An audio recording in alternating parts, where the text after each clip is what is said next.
Bismillahirrahmanirrahim. Assalamualaikum warahmatullahi wabarakatuh. Alhamdulillah, bila syukur kehadirat Allah Subhanahu wa Ta'ala. Pada kesempatan yang berbahagia ini, saya kembali ingin mengulas beberapa hal penting dari jalanan di Modul 1 yang baru kami lakukan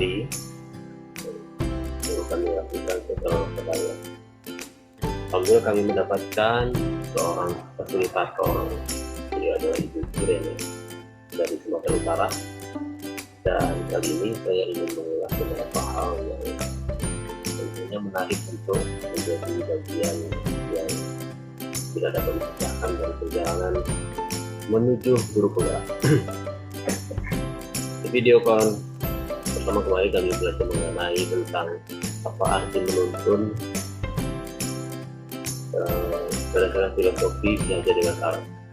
Baik, sedikit kami akan mengulas. Yang pertama itu adalah menuntun menurut Ki Hajar Dewantara bisa diartikan sebagai kekuatan kodrat yang dimiliki oleh anak agar dia mampu mencapai keselamatan dan kebahagiaan yang setinggi-tingginya, baik sebagai seorang manusia maupun sebagai anggota masyarakat.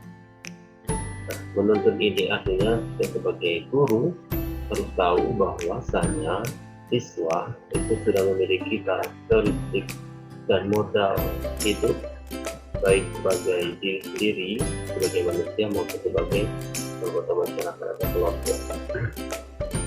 Nah, dalam menuntun laku dan pertumbuhan kodrat anak, Ki Hajar Dewantara itu mengibaratkan peran pendidik itu sebagai seorang petani atau seorang kebun, di mana seorang petani atau seorang pekebun itu juga memiliki biji tumbuhan yang dapat disemai, contohnya adalah jagung dan padi. Dan bisa dipastikan kalau kita ingin menanam jagung, pasti akan tumbuh jagung. Dan kalau tidak mungkin tumbuh padi. Sebaliknya kalau kita menanam padi, maka yang akan tumbuh adalah padi dan itu bukan jagung. Lalu fitrahnya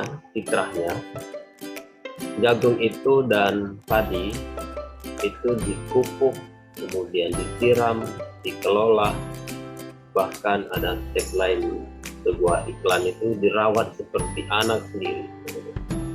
Artinya nanti dia akan tumbuh sesuai dengan kodratnya. Jagung akan tumbuh jagung, padi akan tumbuh padi. Itu. Jadi sebagai guru menuntun kodrat fitrahnya anak-anak atau peserta didik untuk menumbuh kembangkan minat dan menumbuh kembangkan bakat bayi yang ada pada mereka. Kemudian anak-anak tumbuh itu menurut Ki Hajar Dewantara dapat dijelaskan hubungannya yaitu dengan kodrat alam dan kodrat zaman. Di mana kodrat alam itu adalah anak-anak yang tumbuh besar dan berkembang di daerah pegunungan, dan sedikit berbeda dengan anak-anak yang tumbuh dan berkembang di daerah pantai. Saya berada di Bengkulu, maka karakteristik peserta didik anak-anak yang dekat dengan pantai, walaupun tidak terlalu dekat dengan pantai, namun di daerah pesisir juga demikian, itu suara yang tinggi merupakan suatu hal yang biasa, yang tidak asing didengar di lingkungan dataran rendah. Tapi sangat asing mungkin di daerah dataran tinggi seperti pegunungan yang ada di daerah Curug, misalnya begitu, di mana di sana tidak ada gemuruh ombak, sehingga mendengar suara yang kencang mungkin ada hal yang tidak nyaman. Maka karakteristik mereka kita sebagai guru itu juga harus bisa menempatkan diri bagaimana cara menghadapi suasana dan sesuai dengan kodrat alam yang mereka tempati. Yang kedua adalah kodrat zaman.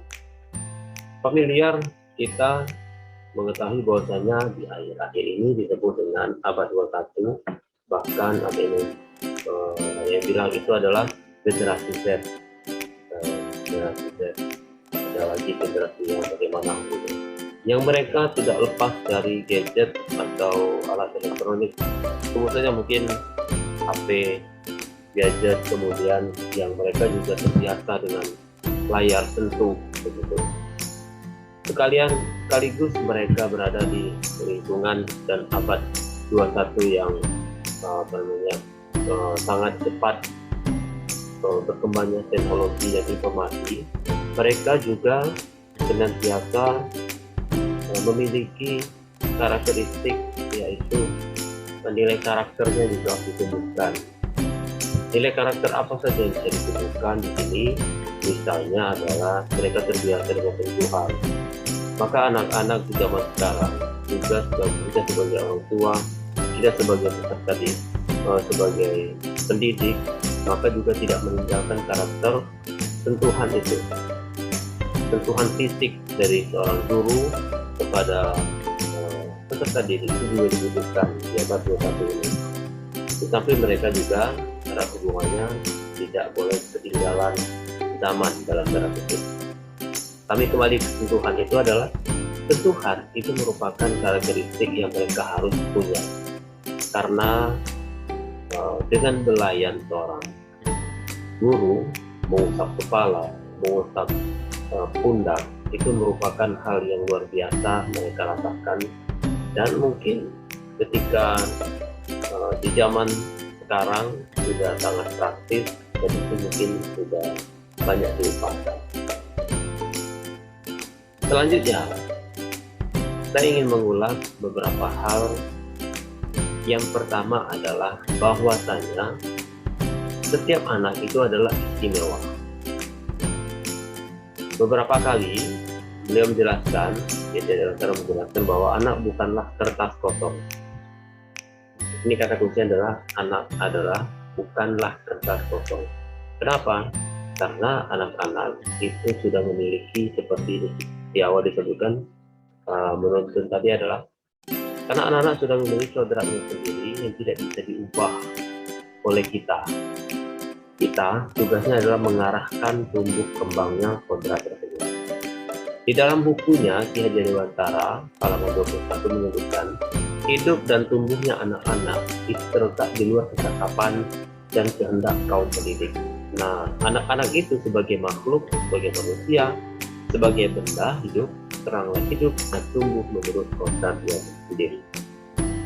Yang kedua adalah belajar bukan hanya proses memasukkan pengetahuan ke dalam diri anak, melainkan belajar adalah membentuk pengetahuan, mengkonstruksikan pemahaman. Ki Hajar Dewantara sering menggunakan metafora tumbuhan untuk melukiskan proses belajar yang dialami oleh seorang anak, seperti yang tadi disebutkan. Metafora tumbuhannya adalah padi dan jagung.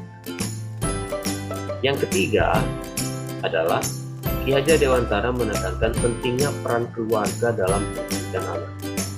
Keluarga adalah pusat pendidikan. Orang tua mungkin bisa mendelegasikan pengajaran kepada kaum ahli, mendelegasikan pengajaran kepada guru, tetapi pendidikan anak tetaplah menjadi tanggung jawab orang tua. Peran orang tua tidak bisa tergantikan oleh sekolah, lembaga pendidikan, pun lembaga bakat manapun.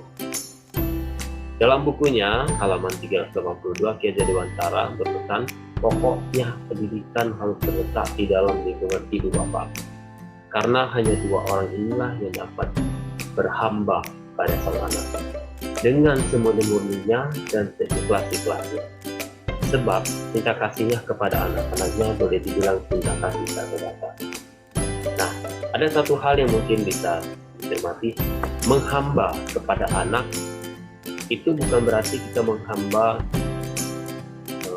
patuh dalam arti yang sesungguhnya. Namun ibarat seorang hamba dan tuannya, maka tentu saja semua keinginan tuannya itu akan dituruti. Ketika anak-anak dan kita menjadi hamba bagi mereka, maka kita memberikan semua apa yang mereka butuhkan, bukan apa yang mereka mau. Kitalah yang dapat memutuskan mereka diarahkan ke mana sesuai dengan bakat dan minat yang mereka miliki, sesuai dengan kodratnya. Refleksi mungkin terakhir adalah pendidikan yang menghamba pada anak, menekankan pada minat, kebutuhan, kemampuan individu, menghadirkan model dan metode belajar yang menggali motivasi untuk membangun habit atau kebiasaan anak menjadi pembelajar sejati. Selalu ingin tahu terhadap informasi dan pengetahuan, bukan sedang membaca. Pembelajaran seperti ini sekaligus dapat mengembangkan kualitas sumber daya manusia yang dibutuhkan di era mendatang seperti kreativitas, inovatif, kepemimpinan, tata percaya diri, dan kemandirian.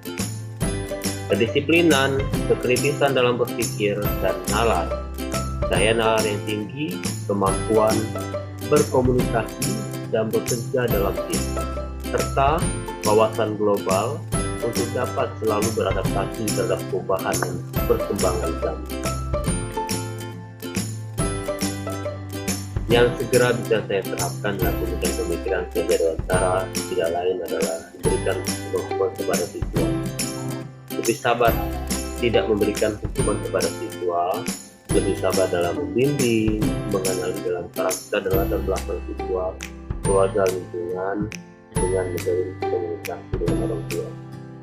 Hal ini yang akan saya tegaskan di akhir adalah ketika hubungan baik, 3 elemen. Yang pertama guru, yang kedua siswa, yang ketiga orang tua. Sejak sebelum masa pandemi, ketiga-tiga ini ditolak sudah saya lakukan di sekolah, di tempat saya bergaul. Jika salah satu saja putus komunikasi, maka seperti tidak dapat mencapai target pembelajaran siswa dengan maksimal.